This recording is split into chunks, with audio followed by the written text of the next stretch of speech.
Every time we press the prices, we play better. Let's go take down the trail. An Ultiworld subscription gets you closer to the players and personalities you care about with game video, in-depth written and video analysis, He's going to take off deep, but what he does is very simple. documentary shorts, And we've played Brute Squad before, and it just feels a little bit harder to lose this year. and a whole lot more. To get your subscription or learn more, go to ultiworld.com/subscribe. Good afternoon, and welcome to Ultiworld's coverage of the 2013 U.S. Open, presented by Spin Ultimate. I'm Charlie Eisenhood, and I'm here with you today, bringing you the game between Revolver out of San Francisco and Ironside out of Boston. Along beside me, David Beckett, doing color today. Hello. Hi, David, and let's talk a little bit about this game. This may be the highest profile game of the tournament. Both teams coming into today 3-0, looking very strong yesterday. Double wide looked great, and then they ran into a buzzsaw in Revolver yesterday and ended up losing pretty badly in the third round. So this is going to probably determine who goes into the 1 seed in the semis. So what should we be watching for today between these teams, two teams that have been at the top of the sport for now a few years? Yeah, I would think you have to keep in mind the same big names that we've been hearing over and over for the past few years.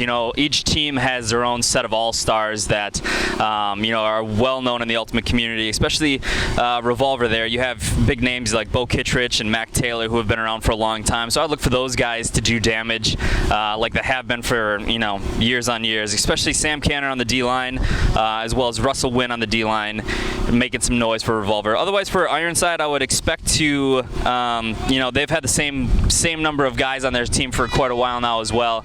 And definitely, I know they work with Tim Morrill, who is an athletic trainer for them, and I know they pride themselves on those workouts that he does. So I would look for them to try to run and use their legs a lot this year, or this early on in the tournament. So it'll be interesting to see how these two match up early on and see how it sets the tone for later in the year. And Ironside returning the vast majority of their starters and their core players now for the third season in a row, and have been so close to a title for the past few years and just haven't quite reached the pinnacle. And Revolver has often been at knocking them off in the club championships. As we get underway here, Ironside receiving the pull, Jacob Taylor taking it down and centering it up into the middle. We're going to get a good look at this Ironside offense here. We got the host stack to start things off. Disc comes to the sideline for Stubbs. George Stubbs we'll also be seeing later today in the Team USA as they take on Team Columbia in the showcase game tonight.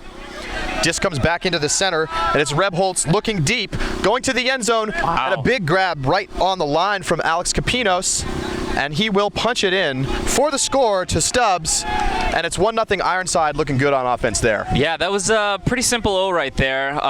Started off by a so George Stubbs got it over here on the break side, over on the backhand side, kind of in some puddles, but managed to throw a nice IO flick for an upline pass to Matt Rebholz, who you'll find Matt Rebholz running the offense a lot for the Ironside O here, anchoring down the center for the handlers. Coming out of Wisconsin-Madison, look for him to definitely control the tempo of the game for the Ironside O.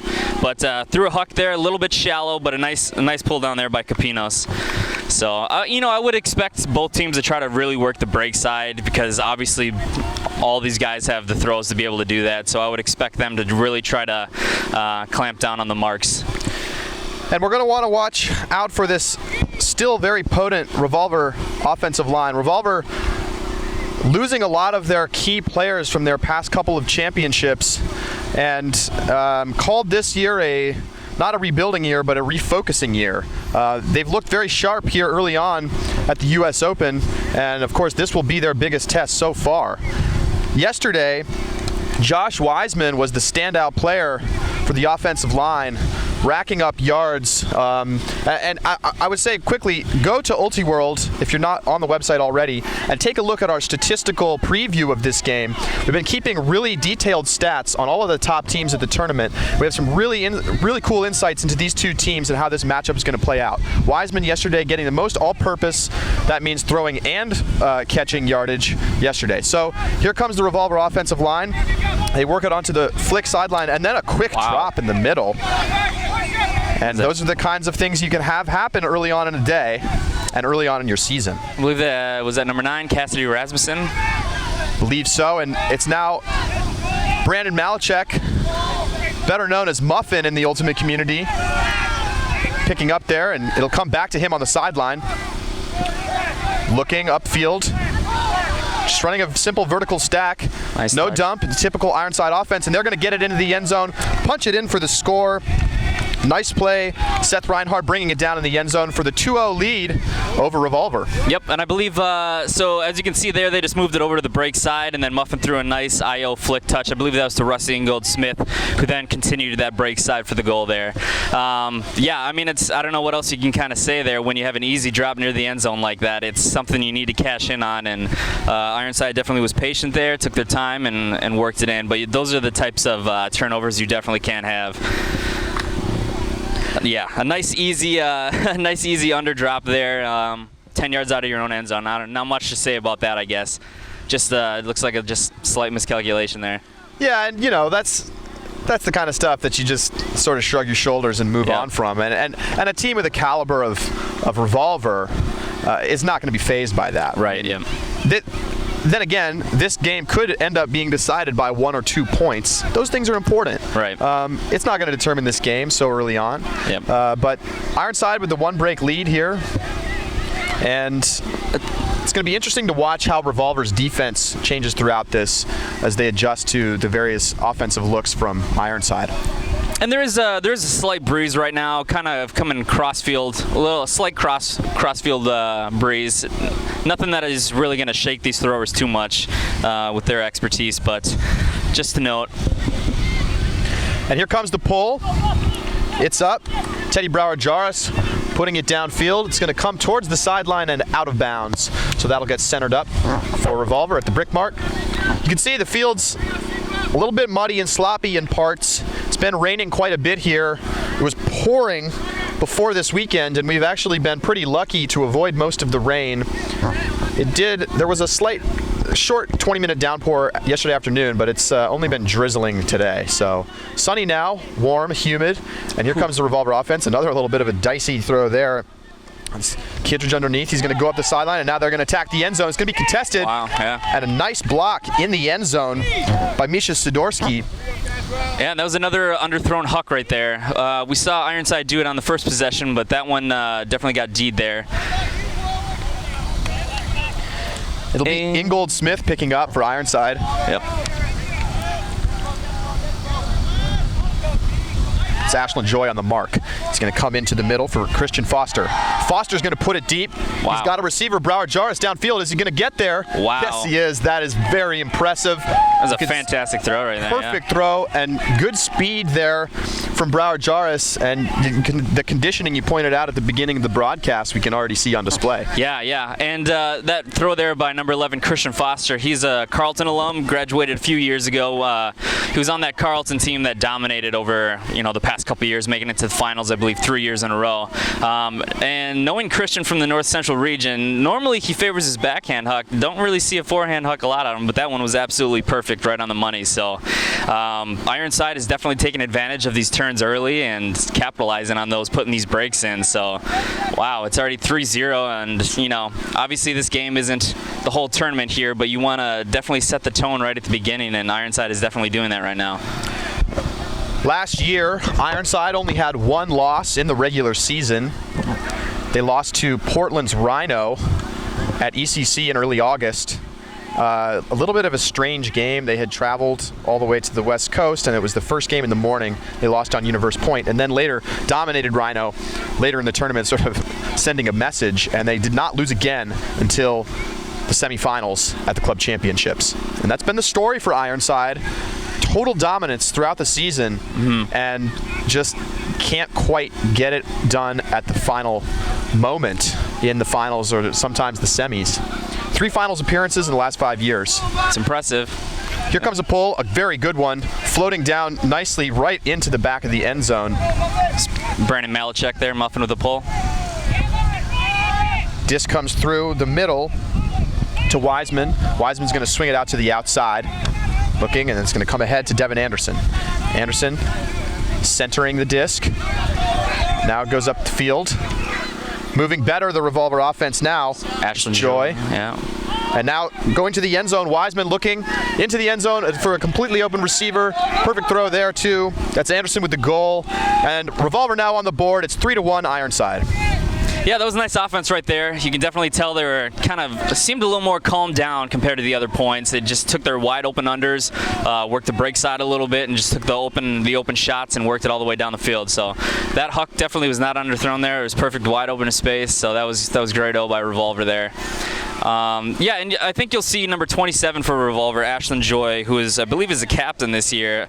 I think you'll look to him to kind of control the offense for Revolver. I know he was huge for him last year, and I believe he's just going to kind of control the tempo, just like Matt Rebels will for Ironside.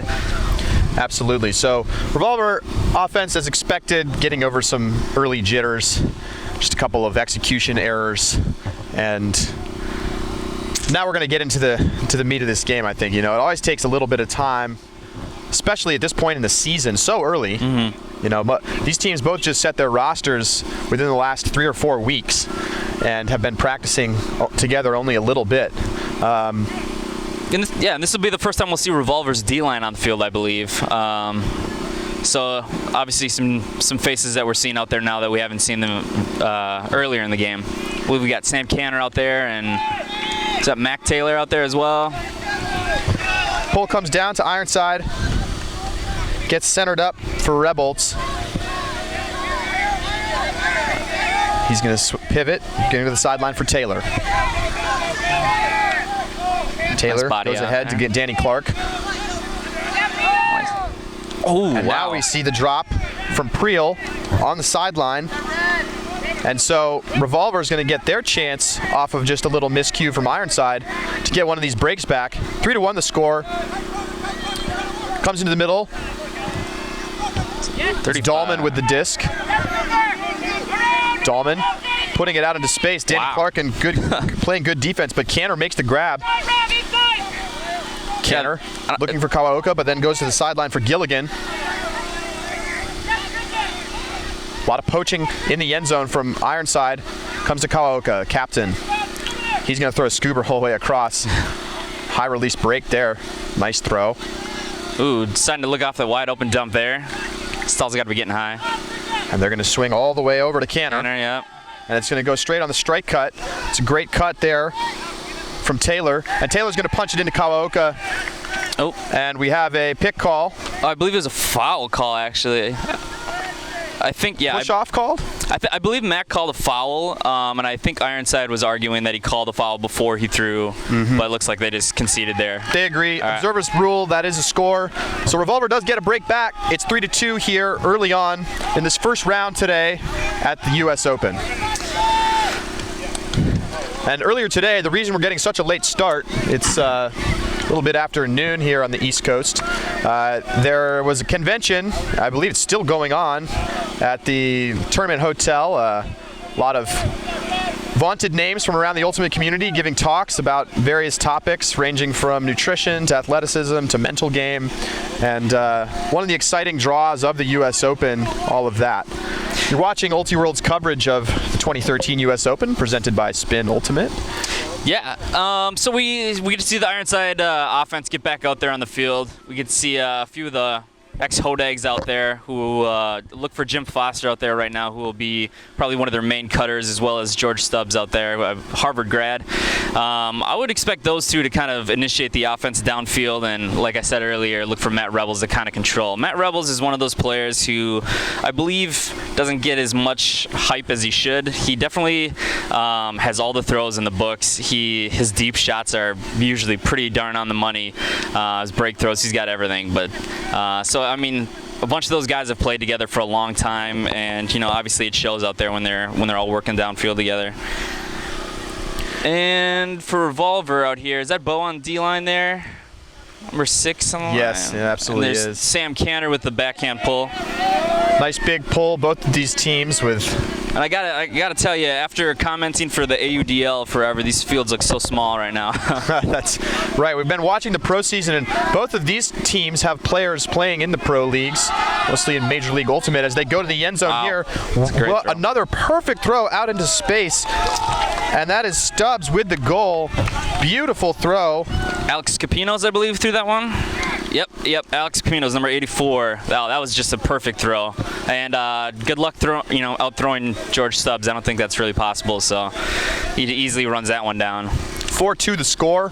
Ironside with a 1-break lead in this game, and their offense looking pretty much untouchable right now. I mean, they had the drop, but when they've been in flow, no problems at all. Getting open under, getting open deep, and just doing the typical workhorse Ironside cutting that they've been known for years now. Yeah, and it definitely, obviously this game hasn't really picked up in terms of intensity right now. Both teams kind of seem very lax, especially Revolver. It doesn't, obviously there's no worrying them yet. It's still early on in the game, only 4-2, but I'm expecting, one side to ramp it up pretty quick here to kind of get in this game. It is an unusual start to the day, being that the first game starting at noon East Coast time, which most Ultimate players aren't really used to. I'm sure they're not too upset about it. Yeah, no, I'm not too upset about it either.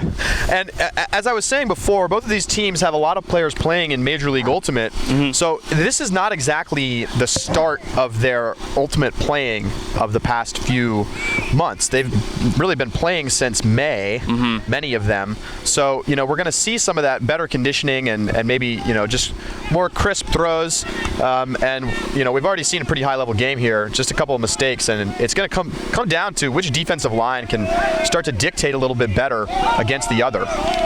So here comes Revolver's offense, moving it into the space nicely here. Comes back to Joy. Joy's going to go up the line here. It's Wiseman looking, wanting to get it off the sideline. There's the strike cut, nice put there. Gets it ahead to Nathan White. White flips it into the space for Joy. Need to get set. Not much of a stack right now in the end zone, so they'll swing. And it comes right back to Joy. He's touching the disc a lot on this point, and it's going to go straight to the break side for the easy goal. Nice point from Ashton Joy. 4-3, Ironside leads. Yep, and that's kind of what you should expect from Ashton Joy throughout this tournament and throughout the rest of the season. He is one of those guys who's going to be trying to throw and go every chance he gets, and the more he touches it, the better for Revolver. And as you can see with these teams, they all have great marks and they all have great throws, but when you get that disc to the break side, it's pretty much it's pretty much impossible to stop these offenses when they get it on that break side, because these guys are fast and they have the perfect throws. So it's one, I would think that I would look for the marks on both sides to kind of try to clamp down a little bit harder here and stop those easy breaks. Yeah, it's interesting what you pointed out about the level of intensity. It's true, and we've seen it throughout the course of this tournament, not just in this game, but teams not really playing like this is a tournament that they gotta win. Right, yeah. And that's to be expected at this point in the season, and that may be a little bit to the chagrin of USA Ultimate, who's trying to build this as the first rung or first crown of the Triple Crown Tour. And of course there is a $2,000 prize associated with winning this tournament, which is, that's no joke. Right. But at the same time, teams really looking to peak in October, and it's not like they need to go all out this weekend, and I think we've seen that. Yep. Maybe it'll get a little bit tighter in bracket play. Both of these teams probably feeling pretty comfortable that they're going to make the semis. Very true, yeah. Good point. And, right now, I think since these teams both just got set, with their rosters, it's more or less just feeling out who's going to be playing where, who's going to be playing with who. So, a lot of that. Absolutely. Big deep cut off the side stack here from Ironside, looking to get that ISO cut. They don't get it though, so they'll have to swing it back. Now it's going to come underneath. Big under. It's Marquette. Josh Marquette, aka Cricket. And Cricket's going to throw into a poach. And a nice poach there from Zach Travis. And Kawaoka going to pick up here as Revolver looks to tie this game up, and that throw is not going to get there. And you can see the effect maybe of the wind there. That's the wind coming straight towards the camera, so that throw maybe going up a little bit into the wind.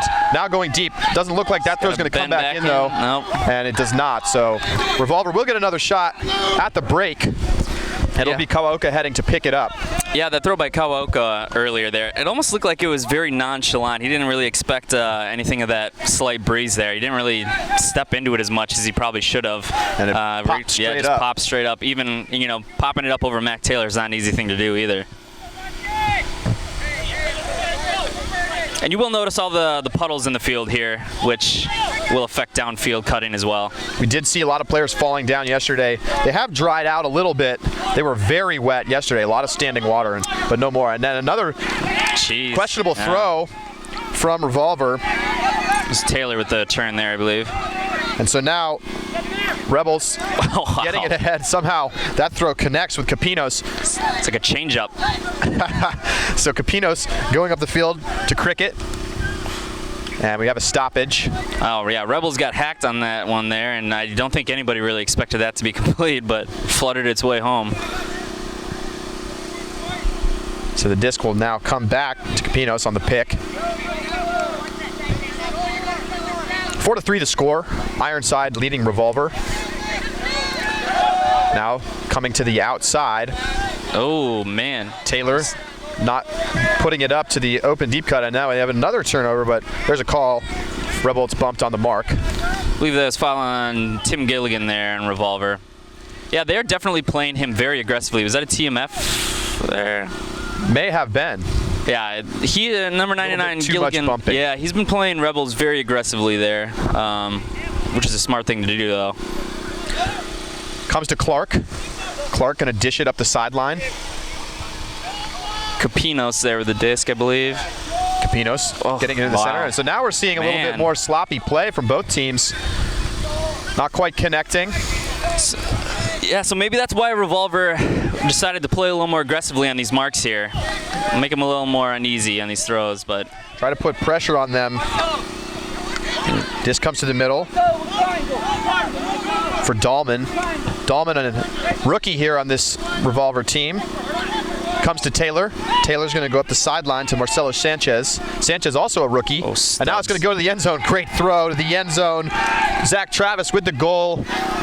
And the spike. And it's all tied up here in Raleigh, North Carolina, 4-4. Revolver getting their 2 breaks back that they let off early in this game, and now looking like the team playing a little bit better right now. Yeah, and so I believe it was 3-0 to start. Ironside was up, and now they've gone on a 4-1 run here. Pretty impressive for Revolver. I mean, Ironside has had some easy giveaways. They had that one drop in the middle, and then they had a nice easy turnover on the end zone line here when they're trying to swing it around. Right now, it comes back to that intensity thing. It doesn't seem like both teams are too overly concerned or worried about the game so far. So I don't know. I'm sure the coach for Ironside will lay into him a little bit here and really have him clean it up a little bit. But a lot of mistakes here by both sides that really should not be happening. Or you at least wouldn't expect it to happen to these guys. Absolutely. And, I think we don't want to take away from the fact that these are both elite defenses right, as well. True. Yeah. I mean, you can get so fixated on the offenses being so good, and they are, that you forget that these defenses are putting pressure on them even when it doesn't look like it. And, we see from the Revolver the more intense marks and really putting a little bit of pressure on those throws around, making it a little less easy to get those resets. And that's been the difference for Revolver on this 4-run run. Ironside not getting those resets quite as easily. And there's Sam Canner with the big backhand pull again. Canner definitely is known for his big backhand throws. And it's going to come ahead here to Alex Cooper.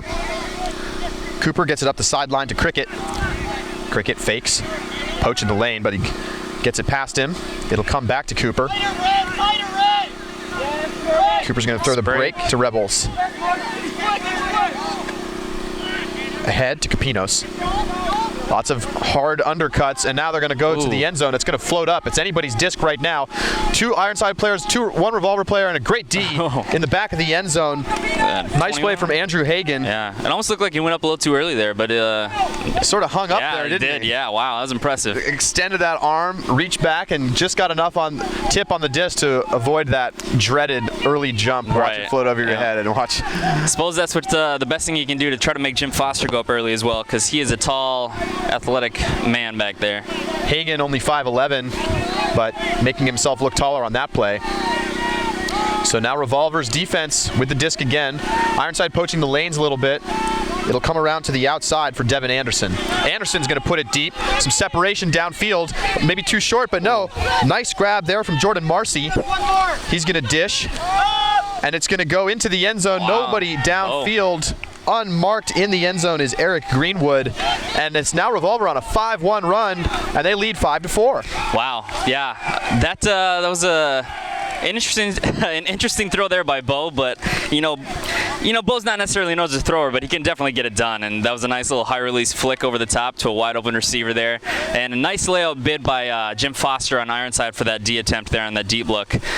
Just enough blade on that huck to kind of go over to the break side there. And those hucks that do that, they tend to go break side, kind of float to the break side, make it really difficult for the defender to track those and D those. So that one was just a little out of his reach there, but yeah, it's still, I mean, you can see the game kind of picking up in intensity a little bit. I don't know if, it's almost like a calm intensity from Revolver, and you can definitely tell that they're confident in their play, and they definitely weren't rattled by how the game started out, and now they're just kind of getting in sync here a little bit. When you think about this Revolver team, losing players like Bart Watson and Robbie Cahill and Martin Cochran, I mean, the list goes on, and you think, wow, this is not going to be their year. But the way they're playing right now, they're making it clear that they're not going anywhere. Yeah. And of course, a team out of San Francisco with the talent that the city has and the legacy that this Revolver team has is obviously not going to just disappear in one season. Right. True. Yeah. Looking good so far. So we see now Muffin playing a little bit of offense. Just now with Ingold Smith, and he's going to come back to Muffin on the sideline, and we have a call downfield. Switching the offense up a little bit after a few breaks there. Sometimes what you need to do is give those guys a chance to sort of regroup mentally on the sideline and put those energetic D-line guys in there and let them try to bring a little spark to your offense. So Muffin's going to go up the line on a strike cut to Ingold Smith. Yep. Back to Muffin, working it back and forth. A two-man game right now, and it'll go out to the sideline now. Muffin clears. Back to Muffin. And Ironside having a little more trouble getting open downfield, and as I say that, they do get open downfield and run the little give and go. Beautiful stuff there. Russell Wallach with the assist. I think that was Stubbs with the goal. Yep, and there it is, working it to the break side again. It just shows how hard it is to get open on the force side here on these defenders. I mean, these guys are, big-time athletes who know how to play defense, let alone just use their athleticism to play D. So working it to the break side is definitely to their advantage here, and now we can see that Ironside defense get back out there and try to make up for what their offense kind of did there the past few points. And I think it can almost be a big mental thing as well. Once your O-line is out there for 3 or 4 points in a row, you need those defenders to get back out there. Because I know, personally as an O-liner, once you get broken a few times and, your D-line's just kind of prowling the sideline, waiting to get back out there and get their chance to get out there. So maybe this will help a little bit, getting that D-line back out there and getting a shot for a break. Absolutely. The score 5-5. Revolver now up a break after going on a 5-1 run. After trailing to start the game 3-0. Yep. So a little bit of back and forth action here. And now we'll get a chance to see this Ironside D-line for the first time in a while. See Alex Simmons out there, another ex-Hodag alum. Which is funny, there's quite a few Hodags on this team. Pull, heading downfield. Shorter pull this time, right to the goal line. And Revolver will center it up in the mud. And a totally unmarked downfield, but the throw is going to trail right out of bounds. Maybe tried to do a little too much fanciness with it instead of just putting it out into the open space in the middle. Yeah, that's a tough throw too. I don't know if he was trying to put that one deeper downfield, just tried to put too much IO on that, and that one just sailed out. But Rasmussen was totally unmarked. Yeah, absolutely. There was a miscommunication from the Ironside D-line, but they get bailed out. And all right, is Rusty Ingold Smith here picking up? Ingold Smith holding. Deep cut coming under now. Good Revolver knowing the play there a little bit. Good push pass. Mark here, but a better grab Oh, nice throw right there. Adrian Banerjee going to the end zone and punching it in to Jamie Quella. Great play. That was a picking up the garbage throw there. Sorry to interrupt you there. That's Adrian. I'm not sure how to pronounce that last name. What is it? Banerjee? Banerjee. Wow, that was a perfect throw right out to space. Nice break side around. Well, as you can see, Ironside is picking up the intensity a little bit there. Back on top finally. Yeah, this game ramping up. Yeah, a little bit now. 6-5 Ironside. Back on serve. Back on serve after all that.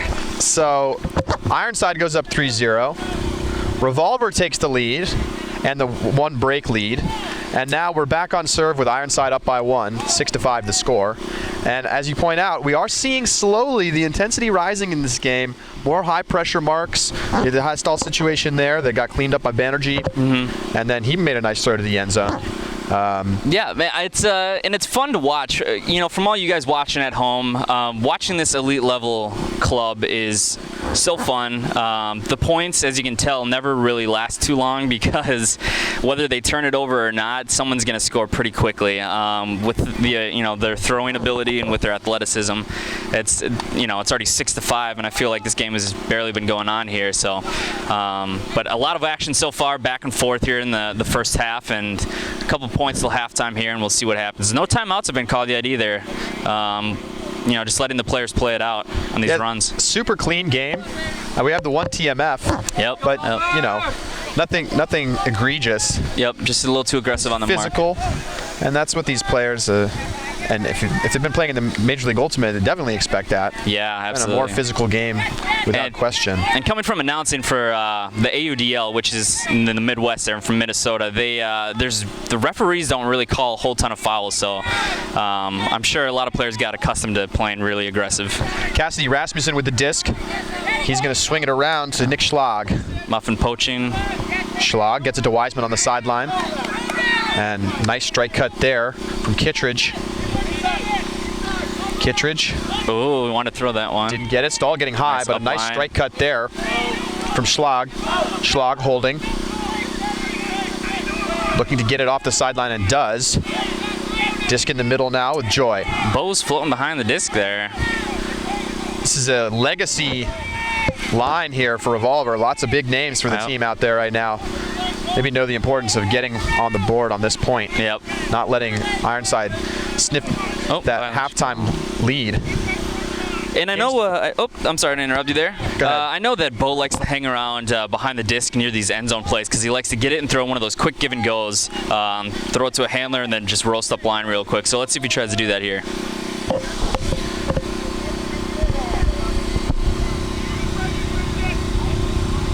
Joy taps the disc in. Man. Had the space That's there. An easy throw, yeah. Now throws that little over the top break. Some space there, but can't get the around off. Comes to Schlag. Strike cut open. Doesn't go with it.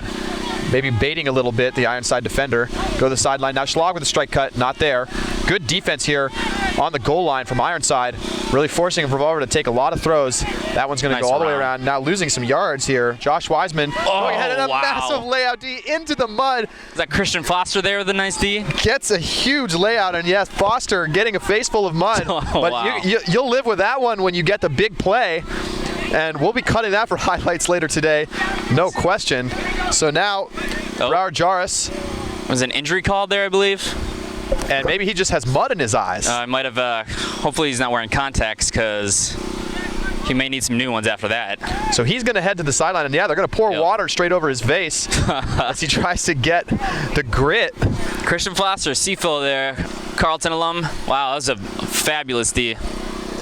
And right into that one of the few remaining very wet spots on the field. And he has earned his stripes. I don't know if I should say stripes or dark jersey on the sideline. Well, and we can tell you from here, it doesn't smell the best either. Some of these standing puddles. So. Taking one for the team. Yeah, absolutely taking one for the team. And we're going to have our first time out of the game. Yep, timeout called by Muffin there. So Muffin subbing in, calling the timeout. The score is 6-5. Wow. Ironside. That was back on top. Yeah, Ironside. So Ironside put this one in here, be up 7-5 with the opportunity. Well, if they score this one here, with the opportunity to go up go up to half 8-5 if they can get another break off. Otherwise, hopefully take half 8-6 once they get this point here. But yeah, that D, I mean, you could tell that, I believe it was the thrower was just trying to throw a little too much inside there on that backhand. It kind of bounced up a little bit, a little behind the receiver, and that gave Christian Foster the opportunity to get that layout. And as this game has gone on, it's felt like we were getting closer and closer to a D like that. Right, yeah. Right? It started off pretty loose, both teams kind of cruising on offense, and then it's tightened up and tightened up and tightened up, and there it was. We finally get that huge D, and I expect to see some more plays like that later in the game. And these teams both looking pretty locked in here. Muffin getting ready to check it in. He's trying to get that pivot set in that nice soft ground. You can see there's a poacher here back. I believe that's Ashlyn Joy poaching 23 here on Ironside, which is Ryan Holmes. Yeah, you can see he's poaching back a little bit when Muffin has the disc, which is probably a smart decision. Oh. Comes to Priel on the sideline. And now back to Muffin. Muffin fakes. Oh, looking, there. Oh, had it, wow. But didn't put it. That's Patience from Muffin. Yeah, that's not the Muffin I know. Goes ahead to Alex Simmons. And now going to the big gainer underneath. Ryan Holmes gets to Clark. Excuse me, that's Broward Jarvis. I know, they're both tall, right? And tall, lanky. Simmons now on the sideline, throws the fake, and it's a big hand block. Got a little nonchalant there with that one. And sort of showed the throw and then threw from the same spot, making it easy for the Revolver defender to get the D. Josh Wiseman with the D, doing a lot for Revolver this weekend. It's going to come all the way to the sideline here for Schlag. Now into the middle for Rasmussen. Wow, everybody's within 10 yards of the disc here. Oh, here. Bo Kittredge takes the bump. And now going to the sideline. Smooth flow here from Revolver. Kittredge getting a lot of respect. Taking the easy ones. The easy underneath, and I imagine that Ironside is happy to let him have those unders. 28 there. Nathan White with the disc. Now going into the middle for Hagen, and out to the sideline for Schlag. Schlag goes up the sideline and hits Jordan Jeffrey. Looking for the dump, gets it off to Kittredge. The dish to Joy, and Joy punches it into the end zone. So Revolver dodges the bullet after the huge Foster layout. Yeah. Gets it back with the hand block and ties this game up at 6s. Yeah, that's unfortunate for Ironside. I mean, they were working it all the way down to the end zone line there, getting close, and just an unfortunate kind of nonchalant throw there by Alex Simmons. He threw that high release flick earlier in the point and then faked that and then just threw the exact same throw again, which, I mean, these guys out here on the mark, that's one thing that you forget about is how good these marks are. Breaking the mark on these guys is not an easy thing to do. Just got a little too nonchalant and had a nice easy throw that he just turned over there. So what is it, 6-6 here? Is it back on serve now? It's still on serve. Yep, back on serve. Okay, so 6-6. But this game has been all over the place. You know, Ironside going up 3-0, then Revolver taking the lead by a couple points, and now it's back tied up. So, you know, Ironside just looking to make an easy O-line here. We haven't really seen an easy O point for them lately. Usually it's been a turnover here and then them getting it back and trying to work it down again. Yeah, both teams now facing the pressure from the opposition's defense, and as we've mentioned, the intensity rising slowly throughout the game. Yep. And we're going to be set here for a very good second half. Yeah, absolutely. And, you know, you can see these teams so evenly matched. And every time that they get onto a field together, it's really either team can win the game. And it's just who executes better, who has the better game. As the disc comes down into the middle and gets centered up. There's Matt Rebels. Rebels faking and now ripping it, but a miscommunication with Danny Clark. Yeah, Danny Clark was going deep there, and it looked like he just stopped and was about to come under. Just miscue, yeah. So Clark sets up his mark, and that throw, not exactly where he wanted it. Wow. Now they're going to go deep. It's going to float way up. Two Ironside defenders taller than the receiver, but wait, trailing the play, wow. and somehow comes down with it in the end zone. That's Michael Gastaldo getting the score. Man. Impressive play, and that's got to be frustrating as an Ironside defender because they had boxed out the initial receiver, but did not follow the trailer, and he just went right up and got that at full speed. Yeah, I believe that throw that Mac threw was to, I'm not sure whose guy that was, but he was there, and then Capinos also helped poach on that deep, but then it was somebody else's man who followed up behind Capinos who actually got that disc. So it looked like one of Ironside guys wasn't really hustling back as fast as I could there. I don't know if that was Jim Foster or somebody else, but it looks like Ironside, is Ironside burning a timeout here, or is that Revolver? Someone is. We do have a timeout on the field. The score 7-6 Revolver, so they're back up. Back up a break now. Looking to break to take half here. And yeah, that was unfortunate. I mean, Capinos read that really well on a nice poach deep D. Just couldn't get up and miss that one. That just shows the importance to all of you young people watching to follow the disc, no matter what. Anything can happen when you get underneath that disc. And just trailing the play, even if you don't even make a play up to the disc, sometimes it just bounces around and it pops out to you. Yep. And you can just pick it up and score the goal. So, great game here, back and forth. 7-6 the score. Revolver with the 1 point and 1 break lead.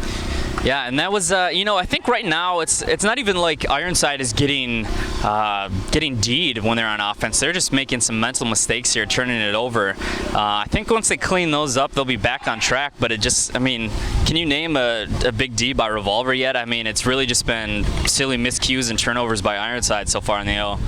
Yeah, definitely what looked to be, at least miscommunications and potentially just some early season chemistry problems. Yep, sure. And that's that's to be expected. But it's the effort plays and sort of the mental mistakes, and it's hard to know if you're down playing defense on that point. True. Whether you probably thought you were doing what you should do, but they didn't really go up and attack that disc like they needed to, and they just let the trailer come in and pick it up. And so it's the effort plays that can frustrate you. You want to be really playing at that max effort level and earning it on defense and playing hard and cutting hard. And you're gonna have mistakes. You got to play through that stuff. Obviously, Revolver playing through a 3-0 deficit at the start of the game. Yeah, right. So now it's going to be up to Ironside to sort of regroup after going down a break and now just again going down a break. So 7-6. Just want to score this one smooth on offense and then let your D-line get out there and try to take you into half. Yeah, this would be big. This is big here, a big point for Ironside, because if they let Revolver break here to take half 8-6, then Revolver is also starting on O to start the second half, which gives them a chance to go up 3 points there. So the disc comes down to the sideline and it'll get centered up to Cricket. Cricket holding, looking. Cricket played for Chain Lightning for a while, is that right? Yeah. And now a mainstay handler for this Ironside team as the disc goes around. Yeah, working that back break to Cricket side. Up the sideline. Lots of deep cuts there. Clark going deep, not getting it. So it comes underneath to Priel. Priel's going to go to the end zone, and he finds Capinos for the goal. And this game is all tied at 7s, and that's what the Ironside offense needed. That's exactly what they needed. Yep, get their defense out there. Only, what do they have, 5 passes on that point there? And that's exactly what the O-line wants. Just, you can see they worked it up the break side. Every time they've done that, worked it up to that backhand side, they've scored easily. So I think that's just what they need to do, is just stay within themselves and not try to force anything, and sure makes it easy on the O. And I know the defense is probably pretty happy now. Get them a chance to get back out there and break for half to get it back on serve then. And 7-7 the score. Revolver's offense back out on the field. And who do we got out there for Revolver now? I believe Ashland Joy, as usual, is out there. They've definitely been mixing it up. Yeah, that's true. And that's, to be expected at this early point in the season, trying some different kinds of lines. Do you know 28 for Revolver, Nathan White? Do you know, did he play for California Davis this past year? I believe he is one of the rookies who's now on the team. Okay. They picked up a couple of Davis guys. Yeah, he looks for, because I was at College Nationals in Madison this year, and I remember watching that UC Davis team play. And then when they were playing Wisconsin in the pre-quarters, which they actually won that game and upset them. That was such an incredible game by UC Davis. I don't believe the offense turned it over more than 3 times and never got broken, and I believe he was part of that. It was a pretty fantastic game to watch. Remarkable game. Yeah, White, 21 years old. And the disc now floating down to the sideline. And it'll come into the middle. So Revolver's offense looking to have a point just like Ironside's. Rasmussen goes to the sideline. And now it'll come up the sideline to Joy. Ashland, yep. Joy fakes, comes underneath, big gainer there. Holding in the sideline nice here, thinking about going deep, doesn't do it. Wiseman getting it ahead here. Rasmussen on the disc there. Oh, looks like Christian Foster's back on the field. White in that dark white. And yes, earned some stains. I mean, he splashed so hard into that puddle, his entire back is covered in mud as well. Can you imagine his shoes? Oh, there it is. Nice layout D. The Ironside D that they've been waiting for. What was that? And let's see if they can cash this one in. They didn't cash in Foster's. That one, not quite as spectacular a play, but very good defense. Got the job done, right? Regardless, so here it is in the sideline, and it's Broward Jarvis looking to the end zone. It's going to float up, and an easy block, really, in the end zone for the taller Jordan Jeffrey. Jamie Quella there with that layout D earlier, and just couldn't get enough on that one. A little underthrown huck. A lot of players right around the disc for Ironside. A lot of pressure on the mark, but they beat it. And they'll go to the far sideline for Rasmussen. Rasmussen looking to the deep shot. It's not there. So he comes underneath. Double cutting downfield, but now they find the open cutter in the middle. Wow, it almost looks like everybody is behind the disc here for Ironside. Not a lot of cutters upfield for Revolver, but really trying a different sort of offensive look here. Trying to ISO some players. Now it's somewhat of a side stack. Oh. And I think they're really just trying to leave a lot of space out there for ISO cutters to get into. I believe a foul was called there, bringing it down at 0. Disc goes ahead here. Rasmussen again of the disc there. Rasmussen's going to go to the end zone, but it's not going to be on the money. Looking for Josh Wiseman, but throws out a little bit too far in front of him. Probably should have just tried to throw that flat, float it out into the space, let him go make a play on it. Yeah, he definitely beat his man there on the open side. Tried to finesse it in with a more of a blading throw and didn't put it in the right spot, and it's always harder to clean those up. So Ironside with a chance here to break into half, get back on serve. It's 7-7 in this game as the disc comes underneath to Broward Jarvis. Oh, back in the middle, but there's another strip, I believe. It looked like it was in his hands from here. And Joy doesn't exactly agree. Thinks maybe arguing about whether the rotation was stopped or not. But from this angle, it looked pretty clear that he had caught the disc. And wow, they went to the observer, and I believe the observer ruled that it was a drop there. So no foul. That's unfortunate. That's just another silly turnover by Ironside. And so maybe just bobbled that disc, and then Joy able to just pop it out of there. Yeah. Didn't have a great angle on it from here at our vantage point, so the observer had a better look at it. So Mitch, a great observer, and we'll take his word for it. Nice handler, Debo Rusty there. So Revolver working the disc, still leaving a lot of space in the middle. A little more poaching now. Broward Jarvis going into that lane, trying to shut down that ISO cut. Schlag gets it into the middle, and it'll go all the way to the far sideline for Joy.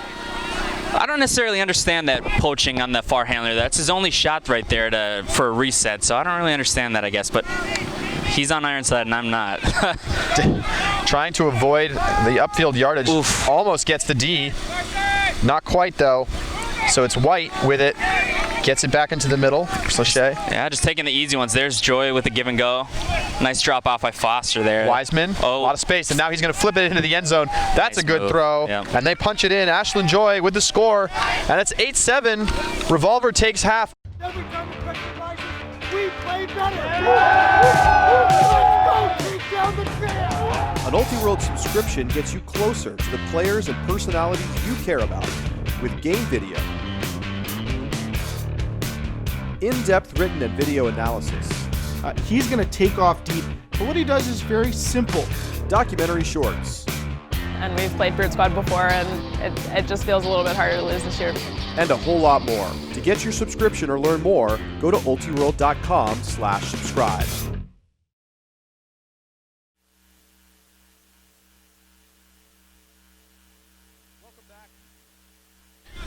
Welcome back for the second half of Revolver versus Ironside. The score at halftime, 8-7.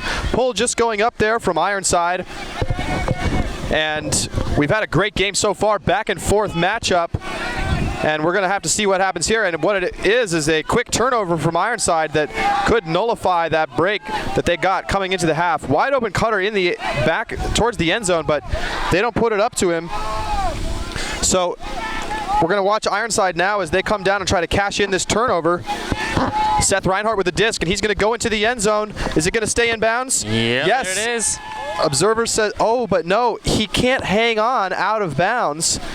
He kept his feet in, looked like he caught the disc. Oh, wow, yeah, you did drop. Is that Rusty and Goldsmith there? Or and couldn't.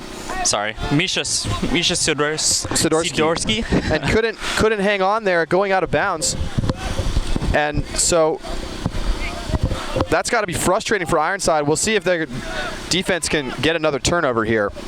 Comes to the sideline for Kittredge. He's going to go to the middle for Schlag.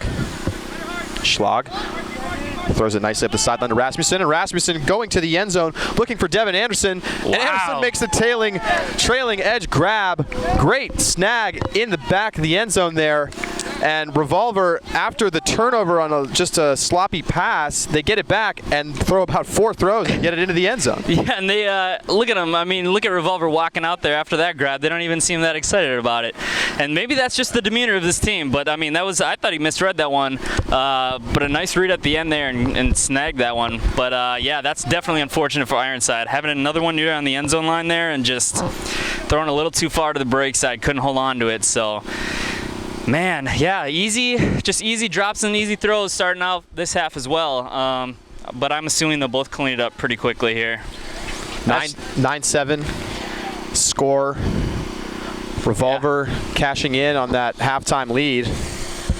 And now with a 2-point advantage over Ironside, and just got to be frustrating right in there, the end zone, right? Yeah, right. No, I mean, that would have been a big point for Ironside just to start out that way. I mean, Revolver just gave him the disc. There was no D or anything, just kind of forced the throw under the bow there and turfed it.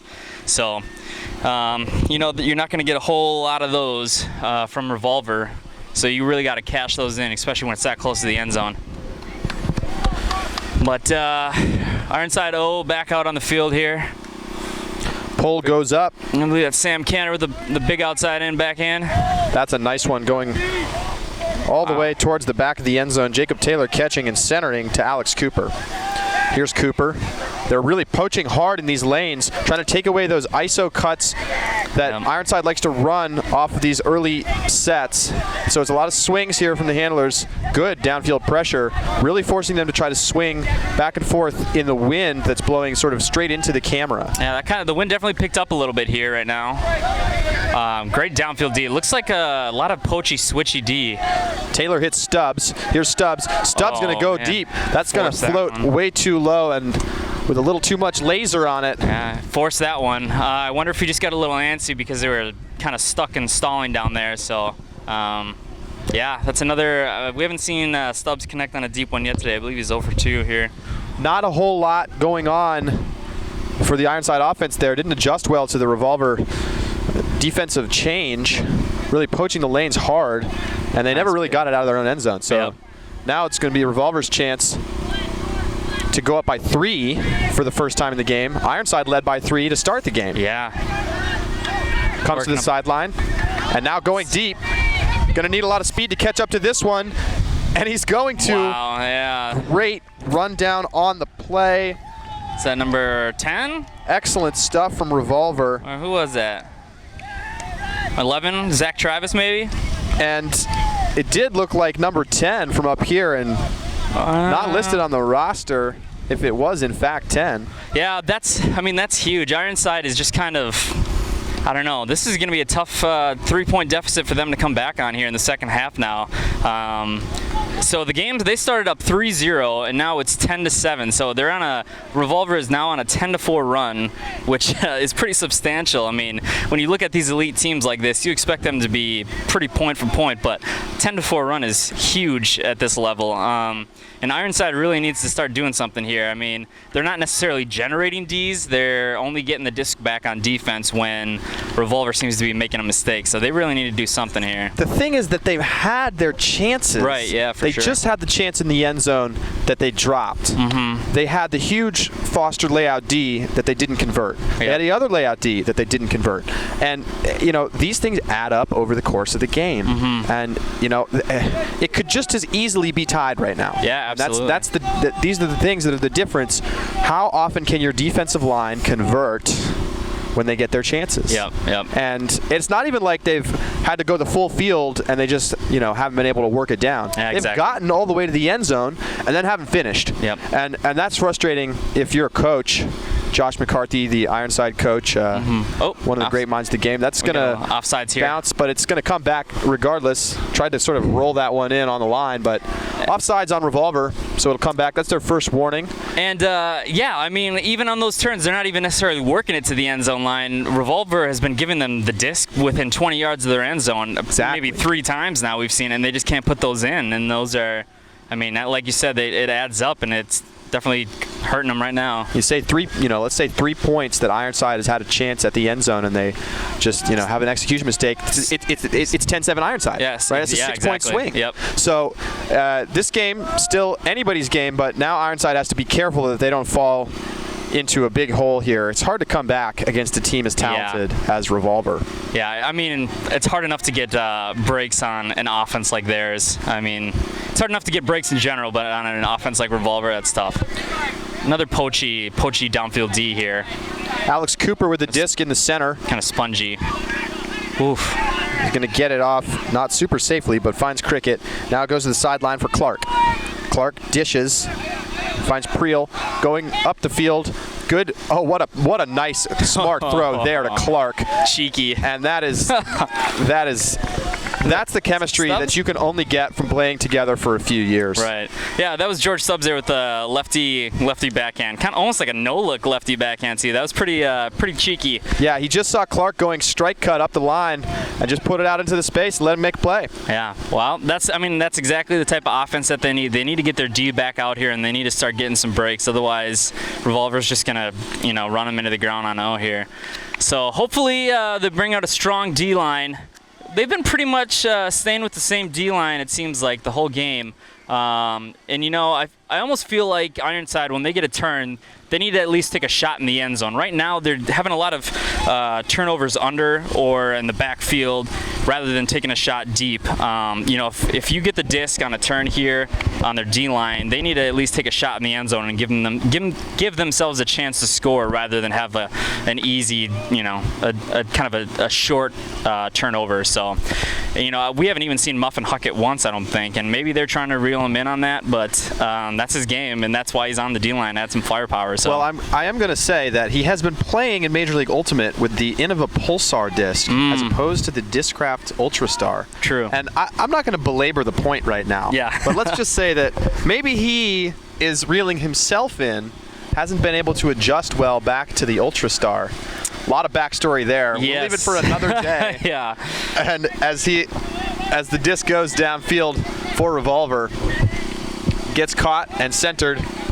So now we're going to see if the Ironside defense can generate a turn here. Easy Not on that throw. Kittredge getting the easy open under because everybody has so much respect for him as a deep cutter, and then he just goes deep and gets it anyway. It's too easy. Too easy. Kittredge 1-2. 3 throws there. And Ironside goes back up by 3. The score now 11-8. Yeah, Revolver leading Ironside. If Ironside is going to give Bo those easy unders, which, I understand because you'd rather have him beat you under than deep. If they're going to give him easy unders like that, they can't let him do those give and goes because that's exactly what he wants to do. He's going to throw and he's going to book it as fast as he can. And that's exactly what happened. And so, I don't know. I'm sure they have Ironside has a game plan and set for that, but definitely didn't work there. That's just way too easy for them. And now the Ironside O has to get back out on the field again. So, and here's the thing about Kittredge. Bo, such a dominant player in this game, has scored and assisted on many of the Revolver's points this weekend. You can see the stats online. on Ulti World. And you know, in some sense, yes, you can game plan for him, but you can't stop him. Right. And that's widely acknowledged. You're not going to stop him from doing things on the field. So you have to decide, all right, we're going to force him under, even if that means giving up a 20-yard under. Okay, fine. Yep. Right? That's fine. You might have to do that, and that might be the best decision for your team's defense. Yep. But then, if you're going to do that, you can't then get beat deep right to the end after zone. it. Yeah, it's the same right? thing. So, yeah. you know, that's poor defense. Right. You know, again, it's all about dictating what you want. Right. If you want him under, fine, force him under. But then that means keeping him under, and even if that means having to poach somebody deep, Yep. then you do that. Yep, Here's the pull from exactly. Revolver. It's a nice pull there, floating perfectly. Floating down, just in front of the end zone. Taylor's going to pick it up here's and Rebels. center it to Rebels. It's 11-8. Revolver with the lead. Oh, wow. Are And you now we have a kidding? drop out in front. Looked like it was right in his hands and just couldn't pick it up. So here's Kawaoka with it. He's going to come back to the sideline. Oh. Didn't put enough IO on that one. Had a little outside in blade. Luckily Taylor- got it back. Taylor turning it over. Stubbs with it now for Ironside. We got Pryal with the disc. On the sideline, comes back to the center for Cooper. Cooper gets it to Taylor. In the mud, see it splashing. Comes ahead to Stubbs. Stubbs throws the fake. A lot of room on the break side for him. Now he's going to get it around. Rebels Nice finds cut. Cooper. Goes up the field. Now they're right outside the end zone. Looking. Stall getting high. He's going to have to throw the blade into the end zone. And it's going to be a Stubbs. big grab from George Stubbs. Nice play going up between the two defenders, taking the contact, getting the score. Now 11-9. Oh. Revolver with the lead. But now it looks like we may have a call on the field. I'm Perhaps assuming a it's travel stall. call. Stall, I'm assuming, right? Ah, It's it must getting up be. there. It must be. No, it's actually a travel call. The observer just signaled travel called. So it was Same a travel. call Okay. as in football. The arms rotating past each other. Football, basketball. Excuse me, basketball. difficult to travel in the football. NFL. So it's tapped in. It's going to throw the blazer blade nice all the way throw. across the field to Taylor. That's a smart throw That right is there. a very smart throw. Yeah. Just gets it out between the defenders. Yeah, tough to stop those blades. There's kind of a line drive there. Yeah, well, you know what I've noticed there? Ironside, have they even really hucked it all this game? Not much. They've really, I personally feel from up where we are, it looked like there have been some wide open deep shots, but they're really seeming to kind of reel those in a little bit. Maybe that's their game plan. Maybe they're practicing on just working the small ball here. But we really haven't seen a whole lot of deep shots from them. Either team really. We haven't seen a whole lot of hucks. But I guess when you can get open under, you take it. Hit the easy ones. Right. You know, you look at somebody like Kittredge getting 25-yard unders. Yeah. You'll take that every time. Right. That's quarter of the field there. I mean, the teams have been throwing deep. We've seen some very nice throws deep. Not many, but also I think more turnovers than not, and I think that's probably contributing to the fact that the teams are trying to just take it a little bit easy here, not try to do too much. Yep. Score 11-9. Revolver leads. And there's Christian Foster there. It looks like he's wearing a dark jersey, but that is just his mud-stained jersey from his awesome layout D earlier in the first half there. Man, he just straight up covered himself in mud. It was an impressive feat, you know, and just disregard for the situation except the D. Yeah. And you gotta love that. You know, that's what you want in a defender. Yep. He's always been a fierce competitor. I mean, since he played at Carleton, and a nice pull there. 360-degree pull, and it's a good one. Yep. That one is going to float all the way to the back of the end zone. Great pull. That's maybe the best pull we've seen that direction so far today. So here comes Revolver. Some space underneath, but can't find it. Now Poach on the sideline here. There's Wiseman. Wiseman has it. He's going to go up the field to Kittredge. Kittredge thinks about the deep shot, doesn't take it. Looking for the under. And now he's going to go deep. Wow. It's going to be a blading throw, and it's going to, wow. Ooh. Somehow did not come down with it. That was interesting. Rasmussen, it looked like it was right in his hand. Yeah. But good pressure there from Ryan Holmes on Ironside, and just maybe did enough to make Rasmussen blink when he tried to catch it. Yeah, it almost looked like he just assumed he was going to catch that one. There's Alex Simmons there with the disc. Simmons holding, trying to get off the break, and does. Finds Ingold Smith. Bo's poaching under. Comes to the sideline, almost ran out of bounds on it, but doesn't get it to Holmes. Holmes is going to rip it deep, and there's a lot of separation, but that disc is floating up a little bit. It's a great looking read. for Sidorsky, and Sidorsky comes down with it in the back of the end zone. Good read, and although it floated a little bit, nice throw. Yep. And there's the huck that we've been waiting for. Yep. And Ironside getting a break there. It's 11-10. Yeah, that came at the right time there. Yeah, bladed a little bit to the break side there on that huck, but as I was saying earlier, some of those hucks that go and blades to the break side make it really difficult for the defender to track those and get D's on those. So that was a very nice throw, gave it enough space for his man to run that down. So, Ironside is right back in this game here. They just need to generate a break though. Or at least get another one. Yeah, interestingly, you pointed out about hucks to the break, trailing to the break side. The Denmark team in the men's division here at the U.S. Open, Ragnarok, that's actually a strategy that they use quite a bit. They intentionally attack that break side with hucks, and that's given teams, some of the American teams, a little bit of trouble early on in games as those, as you're sort of trying to play good defense on the open side, and then it's trailing over your head over to the break side, and been forcing these American teams to make adjustments.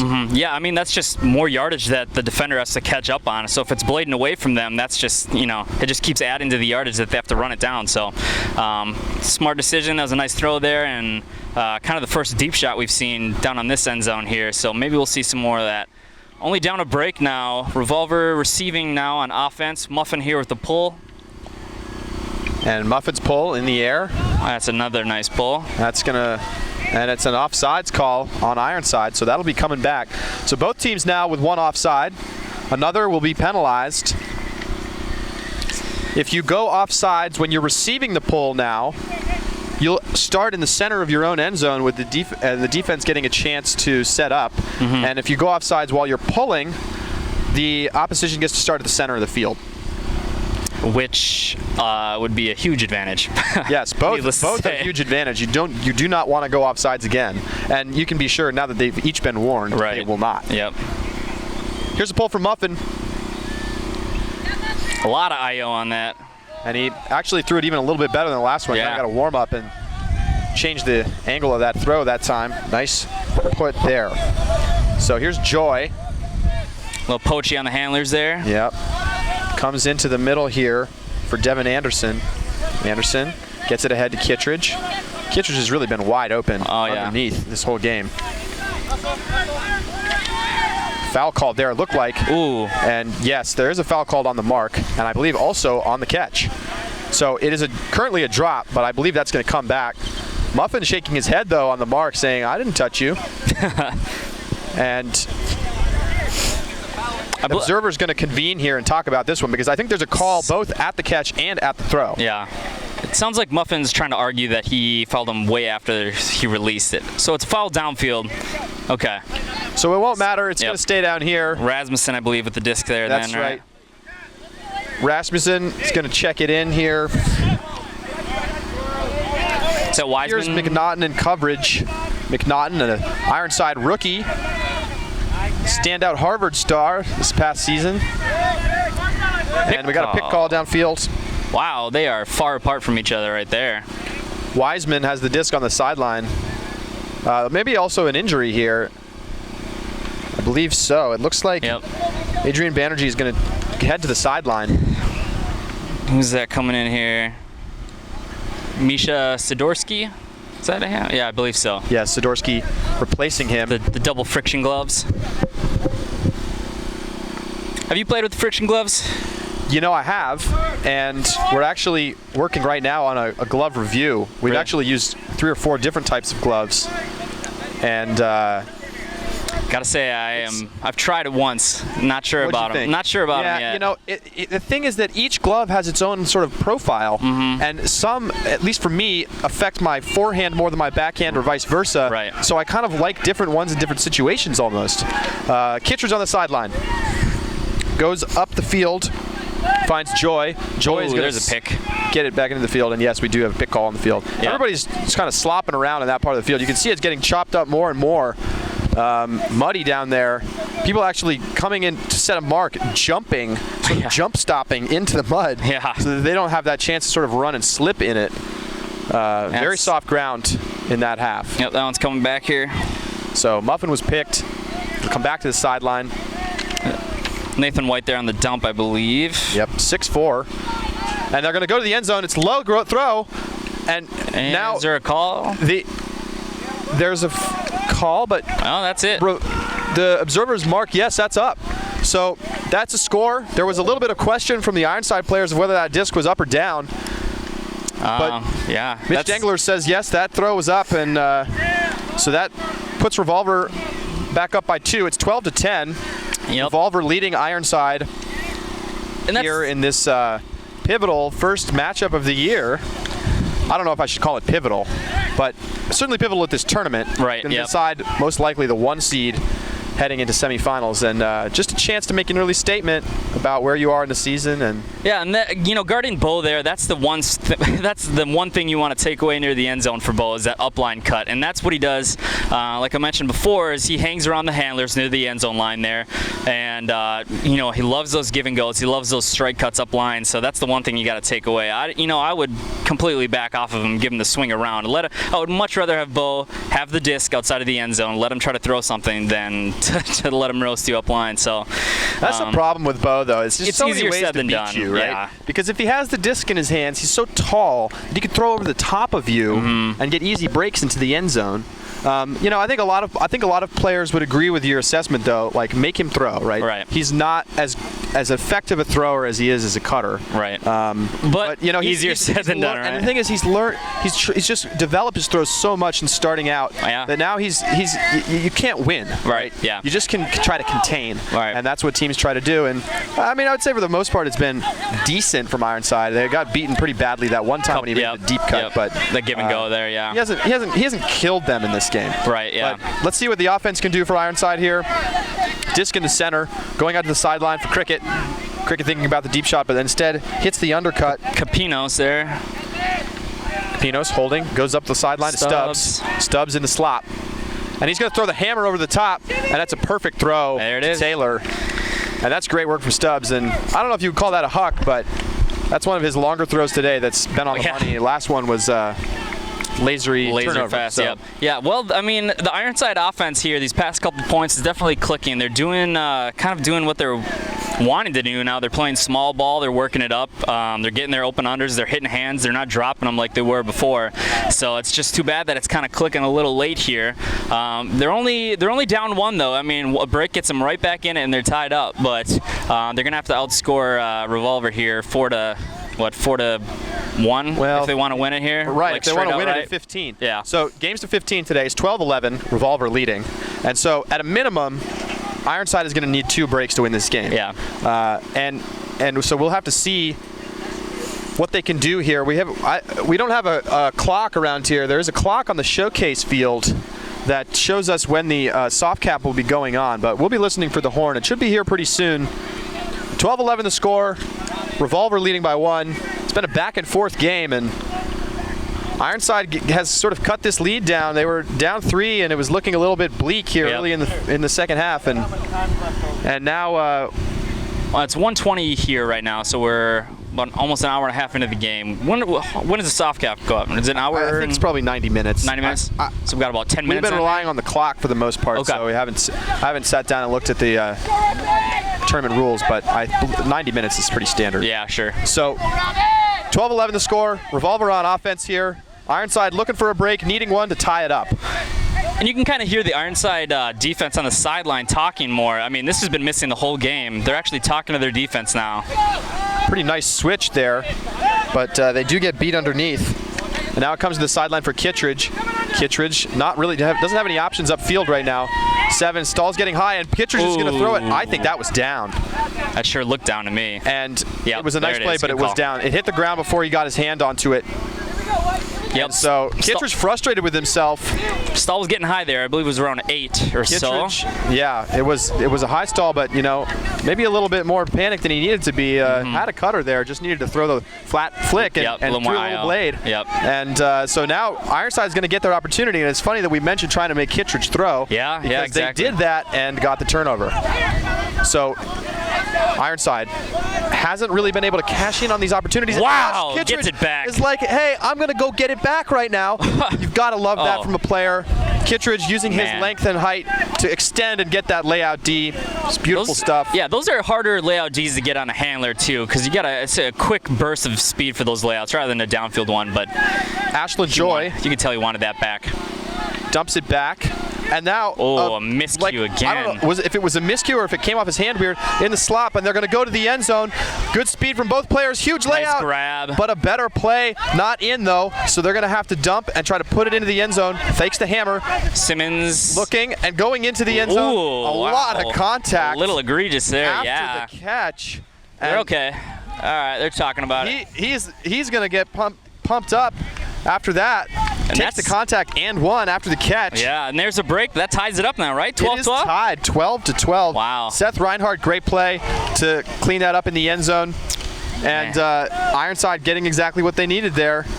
How frustrated are you if you're Bo after getting that layout D back and then just a miscue on the handles there, turning it over? That's the one turnover in Ultimate that you don't want to have the most, I would say, is on a swing or a backfield dump. Very dangerous. Oh, it's just, and then plus it gives the other team so much space to use, and everyone's running from behind, which gives them an easier deep look too. But it's so easy for one of those handler defenders to just take off, and before you've even sort of looked up, you got a guy 15 yards deep on you. Yep. And you gotta one-on-one matchup too, basically, and it's done. Yeah. So 12-12 the score. We've got everything we've hoped for out of this. Yeah, right. I mean, we've had the momentum swings, and we've had the rookies out there making some plays. The veteran Bo Kittredge turning it over on the blading throw, and then getting it back with a huge layout D. 5 seconds later. Yeah, that was fantastic. You can't ask for better stuff than this out of Ultimate. We've got 4 minutes until the soft cap, so it's probably not going to affect this game, although it could get capped at 14. It's 12-12 right now. If neither team is able to score, no, it doesn't matter. This point is going to start, so no matter what, we're playing at 15. It'll still be win by 2, and we'll keep an eye on the cap situation if we need to. Wow. Well, what is that? Is that 2? Well, so it started off here in the second half. It really looked bleak, right, for Ironside. They were down, I believe, 3 points, and then their offense started to click a little bit. They're scoring within, 5 throws, between 5 to 10 throws, really quick offensive points, and now they've gotten 2 breaks here recently, I believe. So, I mean, they are right back in at 12-12, but now, fortunately for Revolver, all they have to do is score their O points, and, you win the game. So, but the way Ironside's a little fired up now, we've kind of seen the intensity dwindling a little bit, but now it's ramped right back up. And you can see, I believe that's the Colombian team over there on the sideline now sitting down to watch this game, getting their money's worth here. That's right. Euphoria out of Bogota. They won the Colombian National Championships in last October and earned the right to come to this U.S. Open tournament and face off against some of these top-notch American teams, and they've been really soaking it up here. Talked to them a lot before the tournament. We were actually down in Colombia for those championships last October, so know them well, and they're just excited for the opportunity and to see the fireworks last night. Yeah. That's a great pull. Excellent pull. So 12-12 the score. A little poachy here downfield. Good defense. Yeah, we see that poaching, but they beat it. Bo Kittredge has a disc in his hands. Kind of take away the first option, it looked like there. That's the poaching. Yeah, trying to shut down any sort of pull play by getting into those lanes. Oh, there's the cap. There's the horn. So we will be playing a 15. It's 12-12 right now. I believe contact might have been called first, or there's some call on the mark, and so that we have a stoppage. And Muffin does like to play a little aggressive until he is forced to back off. So here we go, coming in on 0. Just tapped in and swing to the center. Big dump cut, or nice. Big undercut there from Kittredge. It's a nice move. Kittredge's going to throw the high release flick. Nice play there. Fake. There's Anderson, gets it back to Kittredge. Kittredge going to go up, and we have a travel call, I believe, which might have been a good call there. Looked like maybe that pivot got moved. Tough to keep those boots down in that mud. He does kind of slide every time he throws his forehand, whether it's after the throw or not. I think people have definitely caught on to that as well. Sometimes use it to their advantage. Cassidy Rasmussen in the lane here. Is that an injury sub coming in here? Looks like it. Not sure where the injury took place. Not sure who went off. Came off on this near sideline. Muffin arguing with Rasmussen. They're starting to get a little chippy down on the field. Everybody telling each other where they should be. And in a game like this, that's what happens. Nobody puts baby in a corner. 12-12 the score. Bo Kittredge, longtime Revolver star with the discus hands. Man. Gets it off. Joy there at the disc. Joy dumping. holding, dumps it back. Rasmussen's just wide open. That disc almost turfs, but stays up. No question about it. Looking to the sideline is Rasmussen, and it'll come instead to this sideline for Wiseman. Wiseman finds Kittredge. Lots of small ball right now from Revolver, just being patient. Oh, there goes and taking Bo. what gives them. Rasmussen with it. He's going to come into the middle. It's going to go ahead to Kittredge right in the middle. Kittredge throws. Travel call, makes the I strike believe. cut. Yeah. And you know, that's what happens. And Kittredge frustrated because in that situation, if you're handling, you love to be able to make that throw as you're taking the step into that first cut so that you have your defender beat. And they overruled the call. Yeah, I agree with that call, actually. I think that's the right call. Yep, I agree. Because, you know, it's hard to tell if you're playing defense when that disc move when it was released, versus when his pivot foot moves. Yep, agreed. And so that's often a call that you're going to see, and observers have to police that one, and they do a good job. You know, and well, there's a nice break throw there. I believe another call. Got a call coming back. And, you know, with that travel call on Bo, though, I mean, the defense did what they wanted to do. They stopped him from getting that up line. So, I mean, whether it was upheld or overturned, it wouldn't have mattered. They stopped the flow, and that's what they wanted, unfortunately. It's true. So, Joy here. Rasmussen with lots of space back there in the back of the end zone. Yeah, but a lot of players. They're still in basically a horizontal stack. It's not where they want to be. So they're going to now, looks like they're going to set up an ISO play here. Nearly blocked, but now they'll go out to the sideline, and it's going to be Kittredge going to the end zone. Huge layout, but not enough. Yep. Bo Kittredge comes down with it in the end zone. 13-12, Revolver hanging on to this lead. Man, that was, and that's what he wants right there at the end zone every time. He goes for those upline cuts. And that was a nice poach D by the Ironside defender. I'm not sure who that was. Was that number 6? Almost got that poach D by Rusty there on that swing, but decided not to lay out because I think he knew he was going to run into the player before getting that disc. So, man, now Ironside really needs to score this one quick, put it in the bank, and hopefully get their D-line right back out there. So, big point for the Ironside O-line here. Hopefully they can just work it down. We haven't seen a lot of hucks from them, so maybe they'll just work it small ball all the way down again. But Revolver gets this one here. That would be pretty huge for them to end this game. Still a bit breezy. It's probably 10, gusting to 15 mile per hour winds, blowing across the field towards the camera. And just a critical moment in this game. 13-12 the score. Revolver leading by 1 and have led throughout the second half. Went up by 3 early, and Ironside shaved it back to the halftime deficit of 1. I believe the observer just came over and said it was hard to 15, which we know already. But all right, who we got here? So Sam Canner looks like will be throwing the pull as usual. This is huge backhand. We've got. Who do we have out here for Ironside? I don't know. Tall line for Ironside. Yeah, it is a real tall line. Put their Jim Foster's been relatively quiet today. He really hasn't done a whole lot. Now would be a good time to, though. As usual. And he'll center it up. There it goes. Rebels. Ooh. Now Stubbs with it. Stubbs is going to go deep. 3 defenders back, but it's not going to matter because he puts it perfectly to Capinos. And that was a great throw. That was just on the money. You can't put it better than that. I mean, had he put it any less, there would have been a chance for a play from the Revolver defenders. Yep. There were 3 heading back into coverage. But Man. Stubbs put it where no one else could get it. Well, kind of like we were saying earlier, there haven't been a lot of deep shots, and Stubbs was kind of over, but definitely connected on that one. That was as perfect as it could be, and it was to the break side, too, I believe. It was a forehand force, I believe, right? Yeah, Stubbs doing work for Ironside here in the second half. Had the nice hammer over the top earlier, and just got that nice deep throw. That's one of the best we've seen this game. Yeah, that was a great throw. So it looks like the same line for Revolver as usual. Ironside definitely needs to beef up this D-line here. Maybe they'll bring some over from the O-line. We'll see. And not really. It looks pretty much they subbed the full line here, and they're just letting their guys do work, and which is fine. You know, it is that defense. Yeah, it is early in the season still, and you know you want to build that chemistry with your lines. stick to what you've been doing. It's been working for the most part. They just need to try to contain Bo as much as they can here. Bo is really kind of taking over the second half, it seems like. A lot of those give and goes he's been scoring on, those up lines. So if they can contain Bo a little bit, that will help. Revolver has turned it over a couple times in their past few points, so Ironside is hoping they can give one back here. And here is the pull. Is that Teddy with the pull? Brower Jarvis, yes sir. Putting it to the end zone. Nice pull, floats in softly. And here comes Revolver. They're going to poach hard, try to take away, both teams trying to take away that sort of first look. Mm-hmm. And so the score is 13-13. Oh, wow. Oh, I thought he popped that one over him there.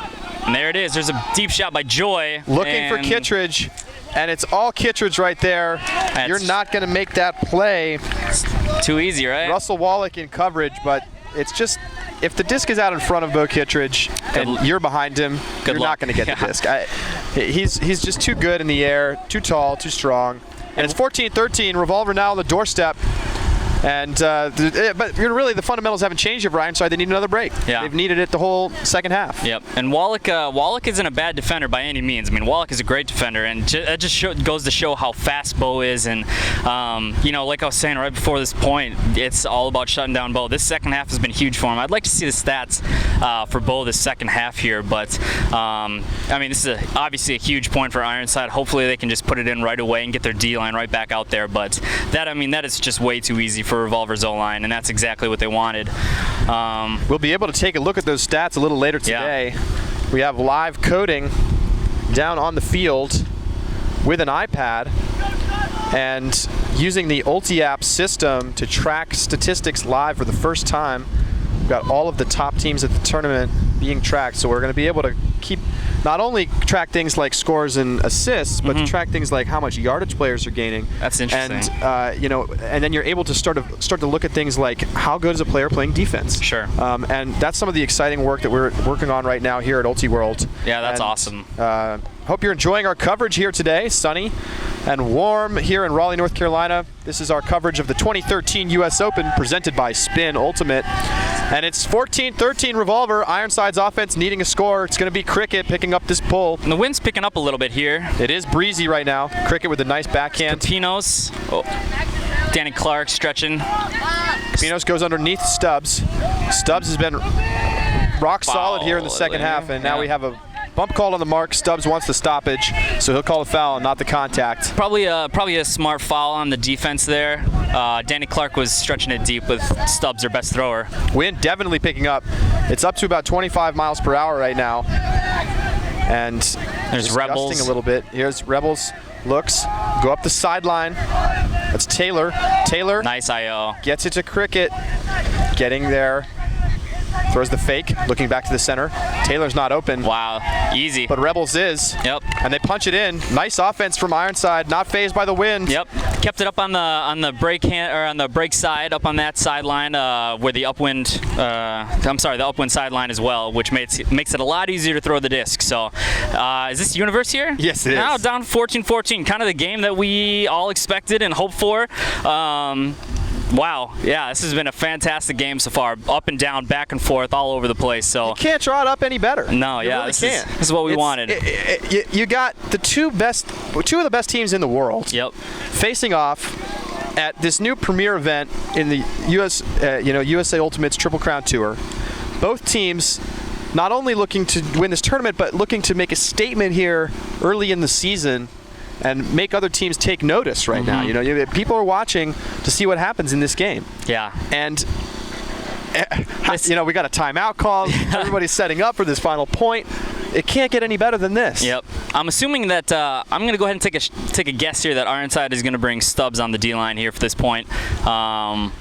Maybe have some other guys from the O-line switch over. We'll see. We'll see what they do here. But it looks like Revolver has their same old O-line out there.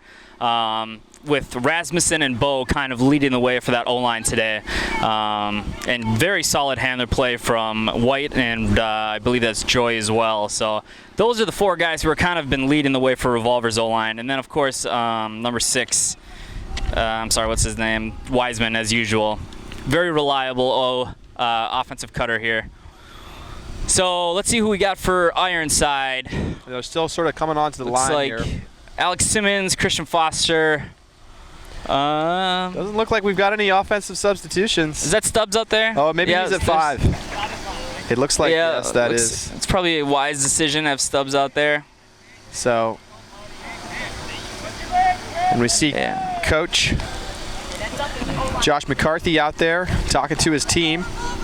Oh, and then is that Wallach as well out there? Yep, Russell Wallach is also playing. Oh, no, he's normally a D-liner anyway. So let's get ready. Yeah. Here it goes. Both teams getting fired up on the sideline, as you would expect. 14-14 the score. This is it. Here's the pull from Broward Jarvis. It's going to be a big one. Sits up down. the sideline, That's a nice pull. and it's going to stay in bounds. So here comes the Revolver offense. Rasmussen's All they got to do is score to win. Comes ahead here to Joy. A lot of ISO space. Where's Bo? There he is. Oh, there's Bo. He's going to pitch that. Got a deep cut Simmons, going from Schlag. But Schlag's going to come underneath. That's a nice cut. Nice cut there. Gutting up the field. This easy is pretty offense, right now. Wiseman with the disc. Throws the fake. Not there. And this is where you got to really be patient if you're Revolver. Gets it to Kittredge. Take that. Yep. Take that around away. Nice. Gets the around off. Here's Rasmussen. Rasmussen holds. Gets it into the middle. Now it's really tightened up, this defense. Oh, nice bid. Huge bid. He's got some breakside space, but he doesn't find anybody in the area. Joy with it now, holding, looking to get it back in the middle. Nice strike cut, not there, so they're going to swing. White swings it right back to him. Get it up on that upwind side there. Want to keep it up there right now. Take away those IOs. Go into the. Oh! Throw it away. He forced that one a little bit there. It looked like Joy just kind of had end zone eyes. And Kittredge so unhappy with the decision, and you can.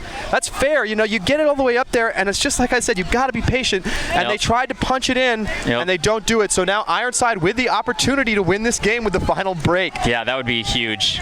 Oh, he's got to hit that swing there, especially to Stubbs. Comes all the way to Stubbs. You want the disc in Stubbs' hands right now, and here's going to go deep. He's looking for Broward Jarvis. 2 defenders going down there, but it's a better throw. Oh, wow. Here comes 33 on the side, Wallach. Speed, and that's they're going to punch it into the end wow. zone. Ironside breaks for the win. And that's it. They wait for the observers to put up the hands, and what a play. And, you know, from the start of the game, you know, we talked about it. You cannot give the other team chances when you've got it near your end zone. Absolutely. And that's what Ironside did, and it put them in a 3-point hole. Yep. And then we watched a Revolver do it at the end, and this game started. Unreal. It ended like it started. Yep, sure with, did. With just an execution mistake from Revolver, but what a spectacular game. Yeah. And it's Boston Ironside coming away with the 15-14 victory over San Francisco's Revolver. And it was the little things. It was the little things. It finally caught up. I mean, like you said, it started out, it ended just the way it started out. I mean, Ironside starting up 3-0, and then basically at the end of the game here, making their O-line just scored like that, like simply, and then all of a sudden they started rolling breaks here at the end of the game. And I mean, it came at the right time. And wow, I mean, like, you know, just that turnover at the end zone line by Revolver, I mean, that IO was a good look, a little forced. It was covered pretty well on D, and then that, you know, I've been talking the whole game about not having many deep shots, and then the deep shot there at the end for Broward Jarvis to just reel that one in, and then that was it right from there. So now, fantastic game. I don't want to belabor this point, but we go back to the very start of the game, and on the first Revolver offensive possession, they had a drop about 10 yards from their end zone, and Ironside went up a break. And we said, you know, these don't really matter, but you know, these are the kind of things that can come back to haunt you later in the game, and they lost by 1. Now, of course, you can't point to that point and say, oh, that's it, but you have to treat every point like it's the same amount of value, right? And it's very easy to overweight something like that mistake at the end, but Revolver had chances to win this game before the end. They were up by 3 early in the second half, and they let Ironside back into it. And to Ironside's credit, you know, they've played great end zone defense. I think that's the one thing we really saw them do well. They got beat a lot of the time, sort of 3/4 of the way up the field, and then they tightened down and force Revolver to throw a lot of swings. And if you do that, you're going to get people impatient, and they throw those mistakes. You get it back, go all the way down, score it, and get the win. Every time we touch the license, we play better. Let's go take down the field. An Ultiworld subscription gets you closer to the players and personalities you care about with game video. in-depth written and video analysis, He's going to take off deep, but what he does is very simple. documentary shorts, And we've played Beard Squad before, and it just feels a little bit harder to lose this year. and a whole lot more. To get your subscription or learn more, go to ultiworld.com/subscribe.